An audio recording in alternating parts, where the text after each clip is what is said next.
ወንድምህን አክብር እህትሽን አክብሪያት እህት ወንድምን ወንድም እህትን አክብር እርስ በርስ ማትከባበሩ ከሆነ አንደኛው ሌላኛውን የሚንቅ የሚገፋ ተንኮል የሚያስብ ሴራ የሚጎነጉን ከሆነ የጊዜ ጉዳይ ነው በወንድም ፊት ለማኝ ላደርግህ ይችላልሁ በእህትሽ ፊት ለማኝ ላደርግሽ ይችላልሁ ተጠንቀቁ ይላል አላህ አስሩም የዮሴፍ ወንድሞች ወንድማቸውን ላም ታናሻቸውን ልመና ውስጥ ነው የገቡት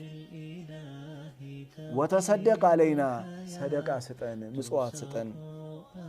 ብለው እየለመኑት ነው ዮሴፍ ምንድነው የሚሰማው በሰዎች ላይ የምናደርገውን ነገር መጠንቀቅ አለብን በሰዎች ላይ የምናደርገው ክፉ ነገር ዞሮ ራሱ መጥቶኛን የማጥቃት አቅሙ በጣም ከፍተኛ ነው ይሄ ዓለም ዲዛይን ሲያደርገው አላህ ክፉ የሚሰራ ሰው በወንድሙ ላይ የሚያሲር በእህቷ ላይ የምታሲር ተመልሶ ነው የሚመጣው ይወላችሁ አንተ በወንድም ላይ ክፉ አታስብ አንቺ በእህትሽ ላይ ክፉ አታስቢ ለማን ብለ መሰለ ለማን ብለሽ መሰለሽ ለራስሽ ብለሽ